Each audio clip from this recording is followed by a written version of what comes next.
Hello everyone, आप सभी का दी इन पे स्वागत है। आज की इस वीडियो के अंदर हम एक बायोग्राफी कवर करने वाले हैं डॉक्टर आनंदीबाई जोशी का।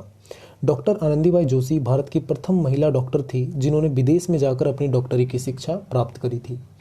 दोस्तों, जो ये आज की ये वीडियो है वो एक प्लेलिस्ट के थ्रू हम कवर करने वाले हैं और इस तरह की बहुत सारी वीडियो और भी कवर करेंगे।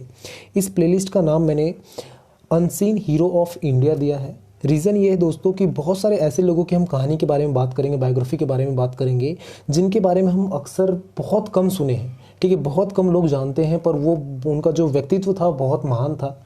ठीक है, और बाकी लोगों के लिए प्रेरणादायक है, उनसे सीखने के लिए बहुत सारी चीज़ें मिलती हैं। ठीक है, तो उनके बारे में हम जानेंगे। दोस्तों, आपके पास अगर कोई भी क्वेश्चन हो इस वीडियो से रिलेटेड और दूसरे वीडियो से रिलेटेड, आपके पास कोई सजेशन हो, तो आप मुझे मेरे सोशल मीडिया प्लेटफॉर्म पे दे सकते हैं। मुझे फॉलो कर सकते हैं फेसबुक, ट्विटर, इंस्टाग्राम, टेलीग्राम पर। ठीक है, @विश्वजीत नब से आपको आईडी मिल जाएगी। ठीक है, तो आप जाओ फॉलो करो, और दीन अप की जो आईडी है उस पर भी आप मुझसे क्वेश्चंस पूछ सकते हो, वहाँ पे मैं आंसर आपको दे दूंगा। ठीक है, स्टार्ट करते हैं आज की वीडियो। सबसे पहले मैं बात करूँ डॉक्टर आनंदीबाई जोशी की। इनका जो व्यक्तित्व था बहुत ही महान और बहुत ही प्रेरणादायक है बाकी लोगों के लिए। आज के समय में बहुत सारी लर्निंग इनसे सीखने के लिए हमें मिलती है। सबसे बात करें तो पहली भारत की महिला डॉक्टर थी, ठीक है, जिन्होंने विदेश में जाकर अपनी शिक्षा प्राप्त करी। और अगर आप उस समय की टाइम पीरियड को भी देखोगे तो विदेश में जाना छोड़ो, उस समय स्कूल जाने तक के लिए भी परमिशन नहीं होती थी महिलाओं को, पर इन्होंने विदेश में जाकर शिक्षा प्राप्त करी और भी डॉक्टरी की और डॉक्टर बनी, तो बहुत बड़ी बात हो जाती है। इनका जन्म 31 मार्च 1865 को ठाणे, ब्रिटिश भारत में होता है। अब ब्रिटिश भारत क्यों कह रहा हूँ मैं, क्योंकि हमारा भारत 1947 से पहले अंग्रेजों का गुलाम था, ब्रिटेन का गुलाम था, इस कारण से ब्रिटिश भारत कहलाता है। ठीक है, इनकी मृत्यु 26 फरवरी 1887 को 21 वर्ष की उम्र में बॉम्बे प्रेसिडेंसी में मौत हो जाती है, इनकी पुणे में मौत हो जाती है। और ये कम आयु में ही, मतलब 21-22 साल की एज में ही इनकी मृत्यु हो जाना, डॉक्टर बनना, मृत्यु हो जाना, बहुत बड़ा मतलब एक सदमा जैसा था इनके परिवार के लिए। और इस अचीवमेंट को प्राप्त किया, ये भी एक बहुत बड़ा मतलब भारत के लिए सौभाग्य था। अगर दोस्तों इनकी बात का, अगर सफलता की बात करोगे, तो जब ये डॉक्टर बनी तो जो रानी क्वीन विक्टोरिया थी उन्होंने इनको बधाई पत्र भेजा। ठीक है, तो सोचने वाली बात है कि कितनी बड़ी इनकी सक्सेस थी। ठीक है, कितना बड़ा इनका महान व्यक्तित्व था, ये हमें सोचने और समझने की जरूरत है। और आज के समय में बहुत सारी चीज़ें इनके अंदर में छुपी हुई है, लर्निंग छुपी हुई है, जो हमें इनसे सीखनी चाहिए। इनके पति का नाम गोपाल राव जोशी था। इन्होंने शिक्षा women's medical college of Pennsylvania से किया। आपने पेंसिल्वेनिया का नाम सुना होगा। ठीक है, तो पेंसिल्वेनिया से यहाँ पे इन्होंने ये शिक्षा प्राप्त करी। ठीक है, अब व्यक्तित्व विशेष की अगर बात करें, इनके व्यक्तित्व विशेष के बारे में बात करें कि कैसी थी ये महिला, कैसी महिला थी, तो पुणे शहर में इनका जन्म हुआ और भारत की पहली महिला थी जिन्होंने डॉक्टर की डिग्री हासिल करी। पहली डॉक्टर महिला जिन्होंने डॉक्टर की डिग्री हासिल करी है। जिस एज में डॉक्टर की डिग्री हासिल करी थी, उस एज में मतलब जिस टाइम पीरियड में, टाइम की पीरियड की बात कर रहा हूँ मैं 1865 के बारे में, तो 1865 के टाइम पे क्या होता था, महिलाओं को स्कूल तक जाने की इजाज़त नहीं थी। ठीक है, इवन भारत के अंदर में उस तरह के स्कूल्स भी नहीं हुआ करते थे उस टाइम पे, कुछ गुरुकुल और अदर थिंग्स हुआ करती थी, पर वहाँ पे महिलाओं को इजाज़त नहीं थी शिक्षा की। ठीक है, उनकी बाल आयु में ही शादी कर दी जाती थी और इनका भी बाल विवाह ही हुआ था। जब वो 9 साल की थी तब उनकी शादी कर दी गई थी, और उनसे करीब 20 साल बड़े गोपाल राव से, जो इनके पति थे, वो इनसे 20 साल बड़े थे। ठीक है, जब इनकी शादी हुई 9 साल की एज में इनकी शादी हुई और 20 साल से बड़े इनके पति थे। 14 साल की उम्र में वो माँ बन जाती हैं। 9 साल की एज में शादी होती है, 14 साल की एज में उनकी माँ बन जाती है, और वो उनका एकमात्र संतान जन्म लेता है। और वो जन्म लेने के 10 दिन बाद ही उसका मृत्यु हो जाता है। बढ़िया, उनको मतलब बहुत ज़्यादा दुख पहुंचता है उसके बाद कि यार मृत्यु हो गई मेरे बेटे की। ठीक है, इवन किसी भी माँ के लिए वो 9 महीने पेट में रखना, फिर उसके बाद 10 दिन बाद उसकी मृत्यु हो जाना बहुत बड़ा सदमा होता है। ठीक है, अगर किसी देश की इकोनॉमिक गिर गई, ठीक है, वो देश क्राइश मतलब पूरा खत्म हो गया, तो उतने लोगों को फर्क नहीं पड़ता, पर जितना उस माँ को दर्द होता है कि 9 महीने मैंने रखा, 9 महीने इतने अच्छे से संभाला उससे, और उसके बाद उसकी डेथ हो जाना, तो बहुत बड़ा सदमा होता है किसी के लिए भी। ठीक है, तो 14 साल की एज में जब वो माँ बनती हैं, 10 दिन बाद उनका बच्चा डेथ कर जाता है, तो उसको खोने के बाद उनको बहुत ज़्यादा मतलब आघात पहुंचा। उसके बाद उन्होंने एक प्रण लिया, शपथ लिया कि वो एक दिन डॉक्टर बनेंगी। और जो इस तरह के जो मौत होते हैं, असमयक मौत होते हैं, जो बिना मतलब अनचाहे उनके हाथ में नहीं होता रोकना।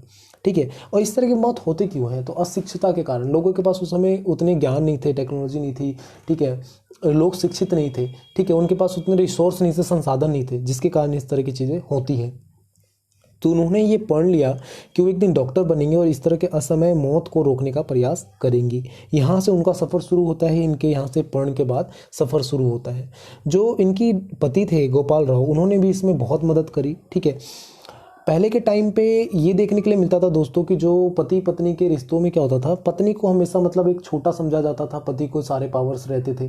ठीक है, पति पत्नी का उस तरह का संबंध नहीं दिखने के लिए मिलता था कि भाई दोनों मिल बांट के करेंगे। ठीक है, तो ऐसा नहीं होता था। पहले पत्नी को बहुत ज़्यादा दबाया जाता था। ठीक है, उनके पास उतने राइट्स नहीं थे, जिस सन की मैं ये बात कर रहा हूँ। पर जो इनके पति थे गोपाल राव, उन्होंने इनका साथ दिया, भरपूर साथ दिया। ठीक है, आनंदीबाई जोशी का व्यक्तित्व महिलाओं के लिए एक प्रेरणा स्रोत है।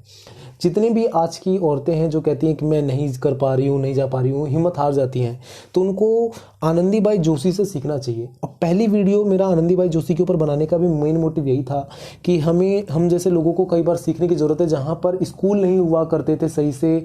ठीक है, इनके घर वाले लोग संस्कृत पढ़ा करते थे। ठीक है, और वो अमेरिका जाकर वहाँ पर शिक्षा प्राप्त करना डॉक्टरी का, जहाँ पे लोग इंग्लिश बोला करते थे, और डॉक्टर बनकर वापस आना बहुत बड़ी बात है। आज तो क्या है, हम अपने आसपास में देखते हैं कि लोग इंग्लिश बोल रहे हैं। ठीक है, तो हमें थोड़ा बहुत पता है, टीवी देखकर, फ़ोन देखकर पता है कि हमें 2-4 इंग्लिश के वर्ड आते हैं। ठीक है, पर उस समय ये सब, इनके जो परिवार थे, पंडित परिवार से बिलोंग करती थी, हिंदू थी ये। ठीक है, तो उसके कारण से इनके घर में ज़्यादातर लोग संस्कृति बोला करते थे। ठीक है, अब उसके बाद अमेरिका जाकर डॉक्टर बनना बहुत बड़ी बात हो जाती है। सन 1886 में ही क्या करती हैं, अपने सपने को साकार रूप दिया इन्होंने। ठीक है, इन्होंने फैसला किया कि अब हम अमेरिका जाएंगे भाई, और वहाँ से डॉक्टर बनकर आएंगे। उनके जब इन्होंने ये फैसला किया तो इसका बहुत ज़्यादा आलोचना भी हुई। ठीक है, क्योंकि आलोचना इसलिए क्योंकि हिंदू समाज से बिलोंग करती थी, और हिंदू समाज में ये अलाउ नहीं करते कि किसी भी औरत को घर से बाहर जाना, पढ़ना लिखना उतना ज़्यादा अलाउ नहीं किया जाता था उस टाइम पे। ठीक है, एक लिमिट होती थी। इवन आपसे कुछ समय पहले भी जाओगे तो एक लिमिट थी कि भाई आप 10वीं पास कर लिए, 12वीं पास कर लिए, बहुत होता था। ठीक है, तो उस समय तो और ज़्यादा प्रॉब्लम होती होगी। पर एक शादीशुदा हिंदू स्त्री विदेश में पेंसिल्वेनिया जाकर डॉक्टरी की पढ़ाई करे, ये बहुत बड़ी बात है, और उसके लिए आलोचना भी की गई, इनकी बहुत ज़्यादा आलोचना की गई, इनके परिवार की।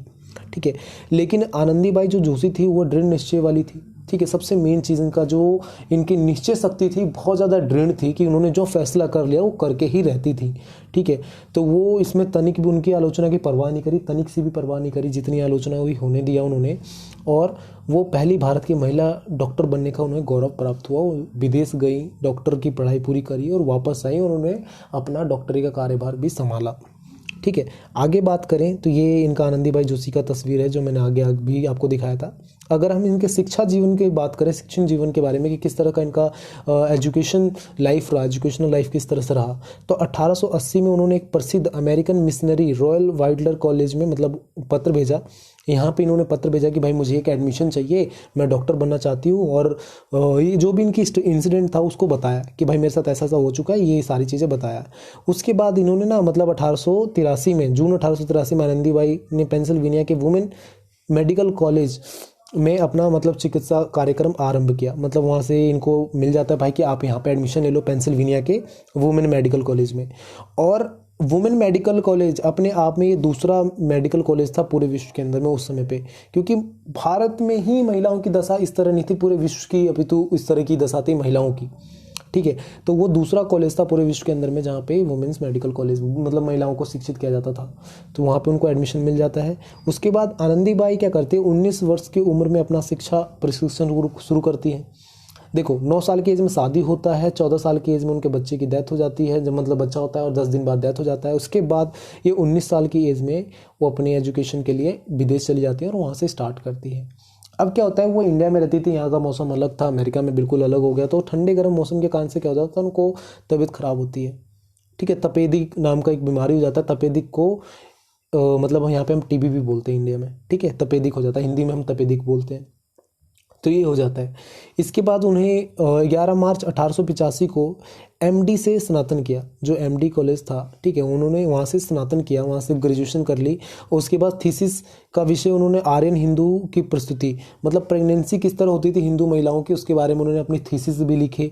ठीक है, और उनकी थीसिस को कई जगह स्टडी भी किया जाता है आज के समय में। ठीक है, जो उस समय की थीसिस थी, मतलब एक तरह की थ्योरी लिखते थे बच्चे जो भी होते हैं, जो ग्रेजुएशन कर रहे होते हैं, एमडी कर रहे होते हैं, तो वहाँ पे क्या होता है, एक थीसिस लिखने होते हैं। ठीक है। तो उसके जो भी स्टडी था उनके आज के समय में स्टडी किया जाता है। उनके आनंदीबाई जोशी जो थी उनकी पढ़ी लिखी जो किताबें लिखी, जो उन्होंने जो भी उनके वो नोट्स बनाए उसको आज स्टडी करते हैं कई सारे कॉलेजेस, ठीक है।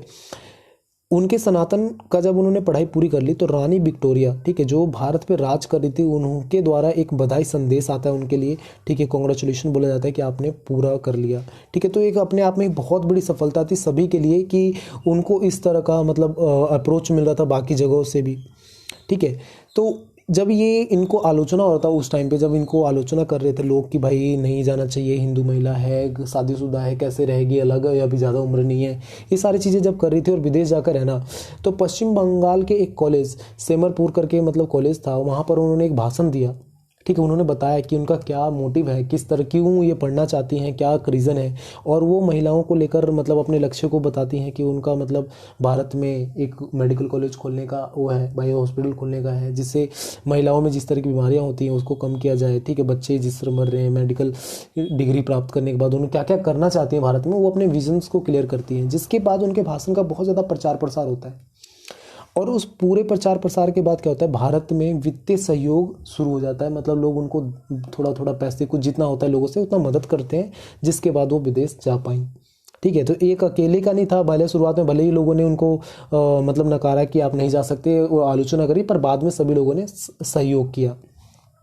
1886 के अंत तक में आनंदीबाई भारत लौट आती हैं, ठीक है। आनंदीबाई जो जोशी थी भारत लौट आई 1886 में।